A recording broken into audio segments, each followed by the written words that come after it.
Hi. So, in this presentation, we're going to present the work done to design and manufacture a flapping wing microwave vehicle having an active pitching angle. Flapping wing microwave vehicles have been the focus of intense research within the scientific community in the last decade. Our project aims to create a flapping wing that can hover by mimicking hummingbird. Mm, So our presentation will be divided into three parts. The previous work done by other researchers and the mechanism design done by us and the materials used in our design. So,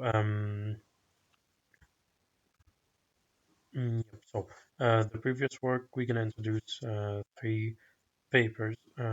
First of all, the whole mechanism. Who has developed a 2.6 1 gram vehicle able of hovering. The motor transmits the power to the wing using a 4-bar crank rocker with this gear on gray acting as a input crank as shown in this figure.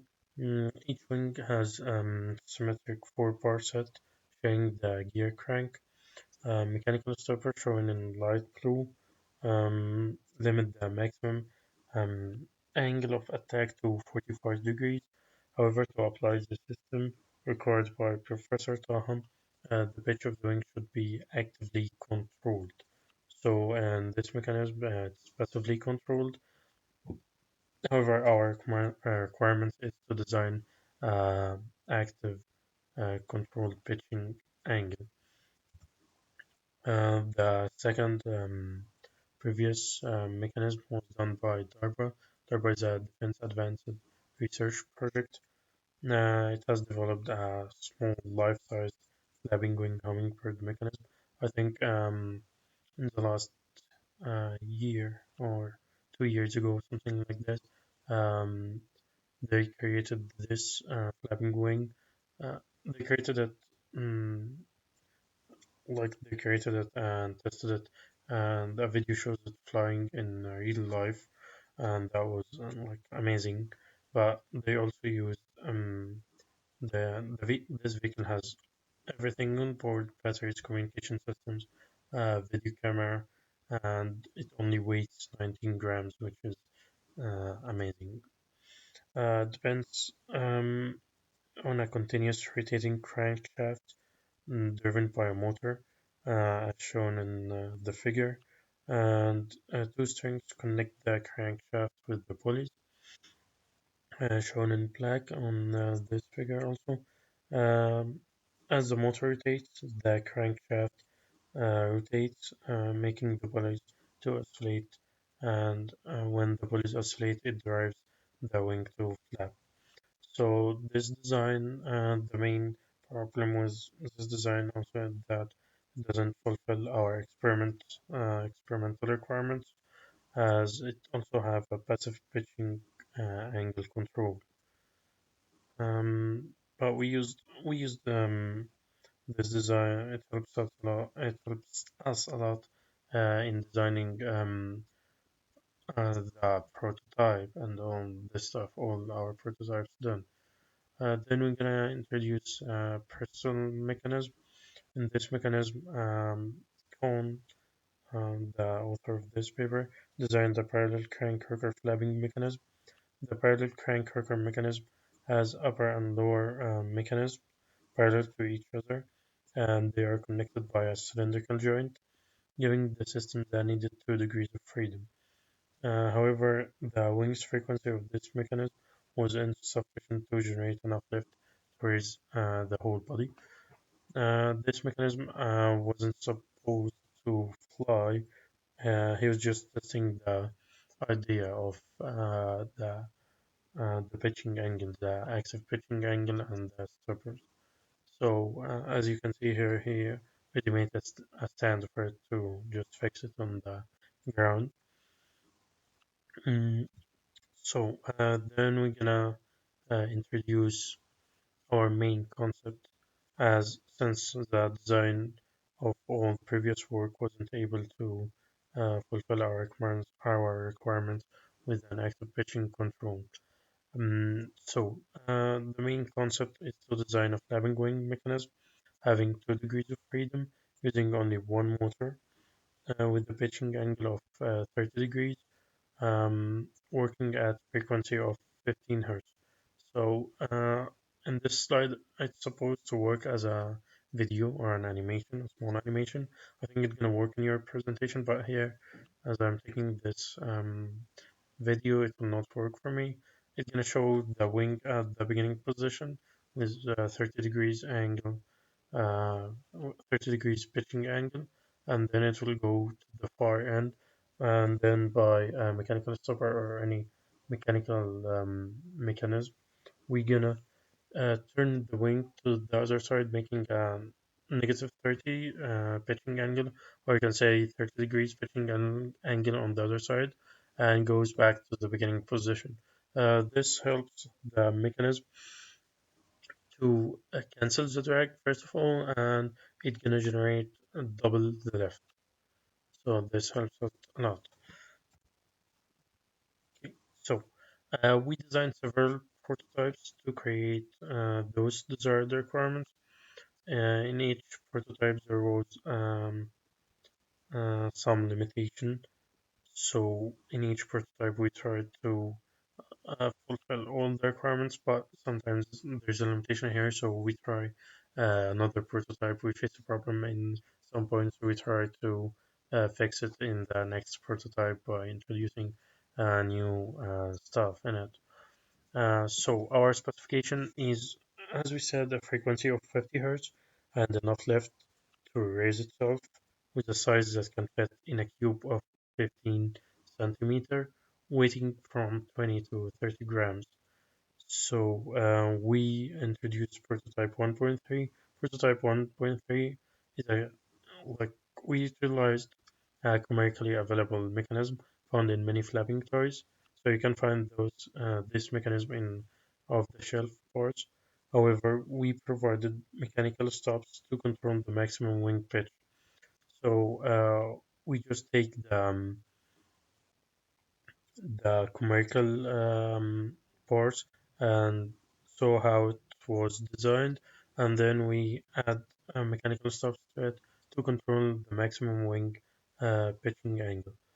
So this prototype failed to generate enough lift as maximum frequency reached by the prototype was only 13 Hz, so it almost generating uh, zero lift that the prototypes that this prototype doesn't generate any lift. So as you can see here, yeah, so this is shown in this figure, zoomed in SolidWorks of the SolidWorks design. As you can see, the links designed and the gears, the, how the power is transmitted from the gears to visit the wings. And on the right figure, you can see the real model in real life. So this prototype generates a 40-degree pitching angle, and however, also the stops and the stoppers resulted in a significant amount of energy loss. So due to friction and impulse between the stoppers and the wings, as you can see, the stoppers in blue and the wings has like red extra part, like a rod or something. So this extra red part, I hope you can see it with the mouse. Okay, it hits here. So this impulse also like causes a lot of energy loss in our mechanism. So you're gonna see how it works, how this mechanism work in the next video. And then also the video will be played in your presentation, hopefully. Then we're gonna talk about prototype 1.4. So we developed prototype 1.4 with the help of Professor McCarthy to fulfill those requirements. It has to fit in in a cube of less than 15 centimeter length. It has to hover for more than 1 minute, and uh, it has to have like 2 degrees of freedom, upward and pitch, and the pitching angle has to be fixed by the mechanism. Like it means that it has to have active pitching angle, not passive pitching angle. And then, all right, so yeah, in this mechanism we used um, parallel two crank rockers shown as shown in this figure. So as you can see, there's a symmetry between the left side and right side of this mechanism, except for one rod, the rod that connects gears with the motion. So the symmetry is only the four links shown here. So we have two main parts. We have two main links shown in gold. So as you can see, those are the supporting system for our mechanism. It has um, it has all the links connected to it. So the motion is transmitted from the gears to one of the links up here. And as you can see, when the gear rotates, this motion is transmitted to the wings to create the enough lift needed. So as you can see, we have two parallel mechanism, the upper one and the lower one. And here we connect the wing with three joints. The wing is connected only to two of them, the upper one and the middle one. However, the lower one makes the pitching angle um, like allow the motion, the pitching angle, allow to get 30 degrees pitching angle. So as the wings, the links rotate, it forces the wing to do the 30 degrees pitching angle, and then at the end point, it forces the wing to rotate on the opposite side and make a negative 30 degrees pitching angle. So this is how the mechanism works. However, this mechanism has a small problem that the center of mass of this mechanism wasn't good enough, so the center of mass was shifted to the front, sorry, to the back of the mechanism because the motor weighs more than all these plastic parts, so it wasn't balanced. This mechanism wasn't balanced. Uh, yeah, and we can show you SolidWorks video of this mechanism. Then we thought of combining the assurances of prototype 1.3 and 1.4 by creating a new prototype 1.5. The compact design and the smooth motion from the gear-driven system was adapted from prototype 1.3 and the dual level design or the parallel level design, with precise active pitch control and the wing mounting mechanism were adapted from prototype 1.4. So combining these characteristics, we neglected or we just removed the major weaknesses from the previous two iterations. In prototype 1.5, um, the gears are acting as the input cranks, as shown in this figure, knitted by R2, and also we have a symmetric between the right wing and the left wing. Um, so it's a four crank power rocker mechanism. As you can see, there's R1, R2, and R3, and R4. And also, we made a small modification to correct the wing's arm center, uh, shown here in like a red dotted sphere. You can see how we modified the center of the wing's arm. So this is also it's a little bit similar to prototype 1.4. However, we try to make everything to center the center of mass of this prototype, so it's balanced this time by using two gears and not only one gear at the far end, and also using two transmitters or two rods to You can see here we have R3 on this side and R3 on this side. However, in prototype 1.4, it was only one gear, and this gear was serving only one side of the mechanism, and the other side was driven by this side also using the um, gold gold slider. Yeah, and then we did a comparison between prototype 1.4 and 1.5. As you can see here, prototype 1.5 had a width range of extra 5 degrees, so we reached 120 degrees, which is one of our requirements, instead of 115 degrees in prototype 1.4. And also reached the pitching angle of 30 degrees, which is good enough to generate enough lift. This prototype was designed using ABS material, as shown in this figure for the links, and the gears was used um, PEEK material. Um, Shown in this figure, this is the final um, prototype we developed. It also, in our current development, we are working on attaching the motor and the wings to this mechanism. Right now, studies on the wing structure has already begun to choose the best structure which generates maximum lifting force. So we only need to attach the motor, and then right now we need to choose the best wing structure. So we will be able to generate maximum lifting force, helping us in flying the bird. So in our last section of this presentation, we will provide how we manufactured our prototypes and the advantages and disadvantages of each material used.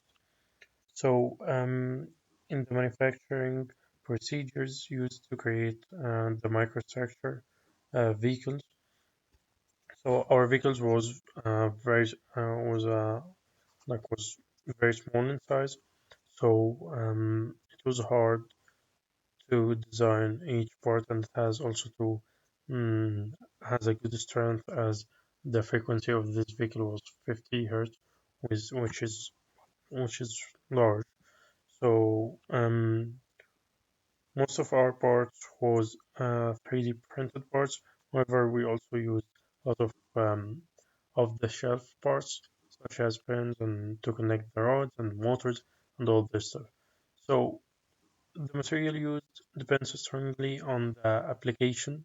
So in each application, like okay, each material used, we decided it depends on the application of it.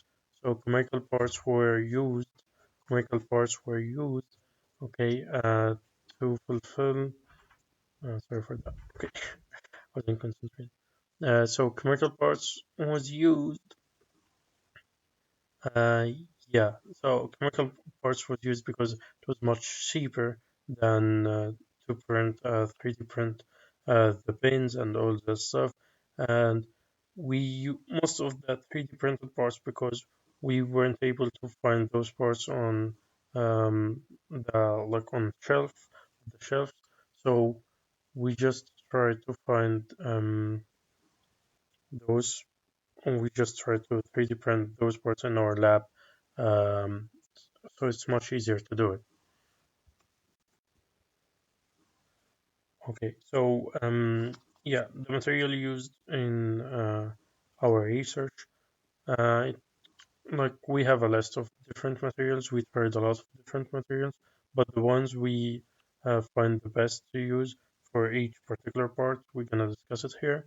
So we extracted the usage of peak material from DARPA's mechanism introduced earlier. So uh, peak is a polymer with high strength, low density, and also low coefficient of friction. Also, Peaks was used. We ordered online from I think Switzerland company.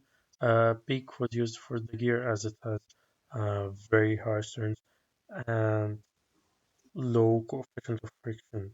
But the disadvantage of the Peak is that it's very expensive. So you cannot order a lot of stuff, and it's pre-made, so you cannot ask the company to do links for you. So we introduced ABS, or the 3D printed parts.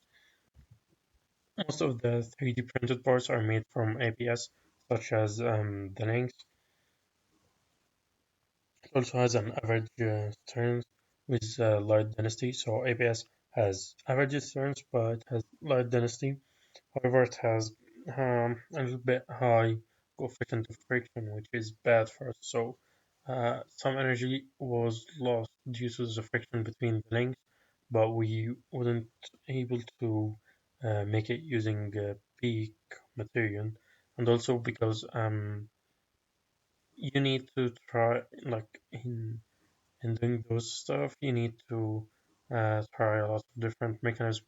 You try a lot, so you have to have, like, you can, if you're gonna order from a company, it takes maybe 2 or 3 weeks. But if you're working on your 3D printer in the lab, you just make a SolidWorks design, and in like maybe a couple of hours, you get what you need, and you can test it. For the structure of the wings, we used carbon fiber, as it's lightweighted, and we did like several structure for the wings. We did almost 14 structure, and we tested most of them. Right now, we are working on that, but it's almost like we only have 2 or 3 that generate the maximum left right now. Hopefully, during the coming months, we will be able to finish prototype 1.5 and start to test it and see how much left does it generate.